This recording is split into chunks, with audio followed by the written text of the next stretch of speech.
Hello friends welcome back to my channel সবাইকে জানাই good morning. তো আমার মর্নিংটা শুরু হয় ওষুধ দিয়ে। তো দেখতেই পাচ্ছ সকাল সকাল থাইরয়েডের ওষুধ খেয়ে নিয়েছি আর এখন খাচ্ছি হচ্ছে একটা প্রোটিন পাউডার দিয়ে দুধ গুলিয়ে। তো সেটাই সকালবেলা খাওয়া হয় আমার। এখন খাওয়া দাওয়া সেরে তারপর ঘরটর গুছিয়ে চলে আসলাম রান্না করে।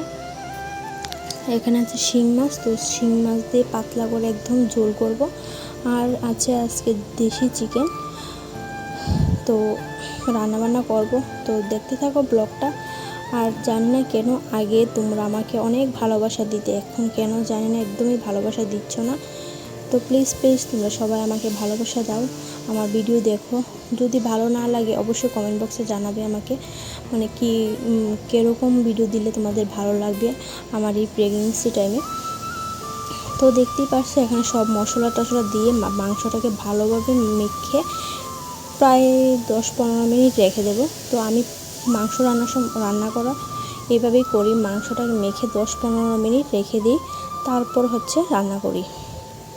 তো দেখতেই পাচ্ছ এখানে ভালোভাবে মেখে নিচ্ছি।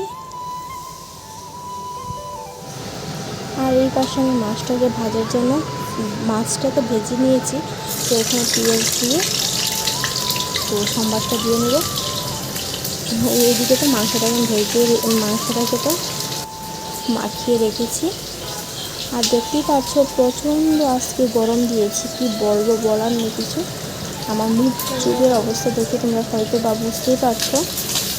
তো কিছু করার নেই, আজকে যেহেতু মাও বাড়িতে নেই, কিছু করার নেই, রান্নাবান্না তো করতেই হবে। আর ও আমাকে অনেকটাই হেল্প করে দিয়েছিল, পেঁয়াজ রসুন থেকে কেটে দেওয়া সব কিছু, মাংস টাংস ধুয়ে টুয়ে সব কিছু রেডি করে দিয়েছিল, শুধু আমি রান্নাটা করছি। তো এদিকে মাংসটাও সম্বাস দিয়ে দিয়েছি।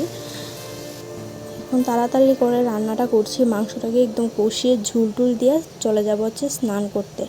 আর ভালো লাগছে না, এখন বাজে প্রায় 12টা বেজে গিয়েছে। আজকে অনেকটা লেট করে রান্না বসিয়েছি, প্রায় 10টাই বলতে পারো রান্না বসিয়েছি। এই ফাঁকে আমি স্নান টান করে সারলাম। তো আমার রান্নাটা কিন্তু মোটামুটি কমপ্লিট হয়ে গেছে। তো এখন আমরা দুজনে মিলে বসে যাব ভাত খাওয়ার জন্য। তো স্নান করে এসে পড়েছে, দুজনে একসাথেই গিয়েছিলাম স্নানে। তো আমি মাংসটা ঝোল দিয়ে তারপর ফটাফট করে স্নানটা করে এসে পড়েছি, যেহেতু খিদেও প্রচণ্ড লেগেছে আর মাংসটা একটু সিদ্ধ হওয়ার জন্য সময় লাগবে। তো আমি ভাবলাম এই ফাঁকে স্নানটা করে আসি। তো ভাতটা খেয়ে একটু রেস্ট করে নিয়ে বসলাম হচ্ছে চালতার আচার, ভীষণ খাওয়ার ইচ্ছে করছিল। তো চালতার আচারটা খাওয়ার পর 10-15 মিনিট পরে খেয়েছিলাম হচ্ছে, এখানে আছে আপেল আর আছে মোসাম্বি। তো খেয়ে এখন বসে বসে খাচ্ছি আর ওর সাথে একটু কী জানি নিয়ে কথা বলছিলাম। তো এখন খেয়ে একটু বসে তারপর একটু শুয়ে থাকবো।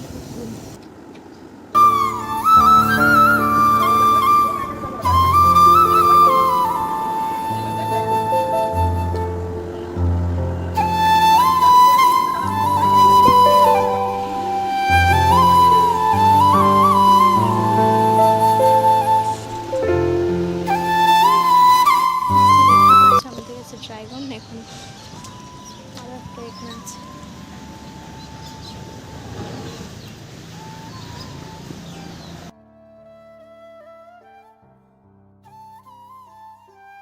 তো এখানে বিনস, ক্যাপসিকাম আর গাজর নিয়েছি। তো দুপুরে যেহেতু মাংস রয়েছে, এখন একটু ফ্রাইড রাইস বানাবো। তো চলো এগুলোকে কেটে নেওয়া আগে।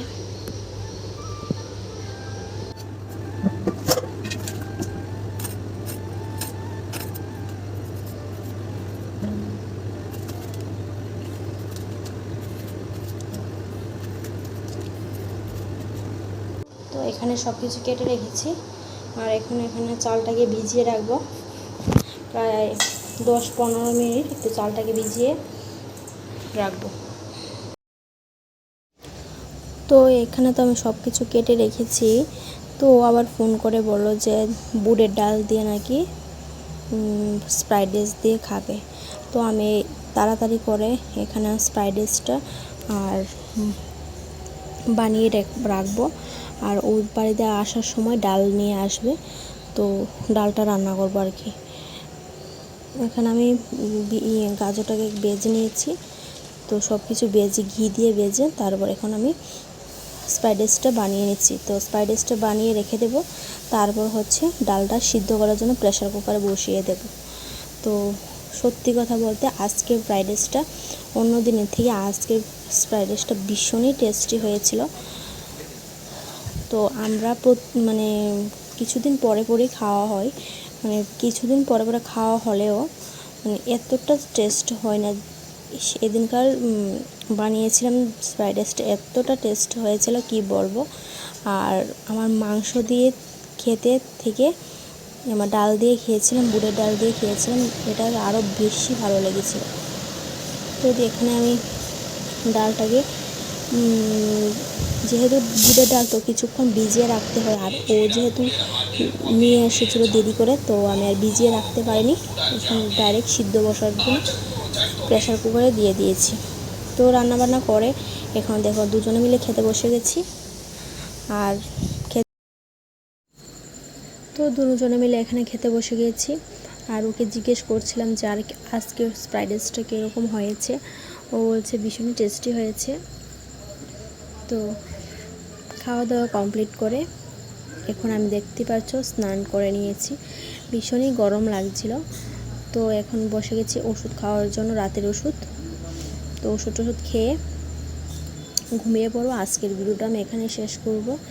তো তোমাদের ভিডিওটা কীরকম লেগেছে না লেগেছে অবশ্যই কিন্তু কমেন্ট বক্সে জানাবে। আর নেক্সট ভিডিওতে তোমাদের সাথে দেখা হবে। আর নেক্সট তোমরা আমার প্রেগনেন্সি টাইমে কি ভিডিও দেখতে চাও অবশ্যই কিন্তু কমেন্ট বক্সে জানাবে। আর প্লিজ তোমরা সবাই আমাকে ভালোবাসা দিও।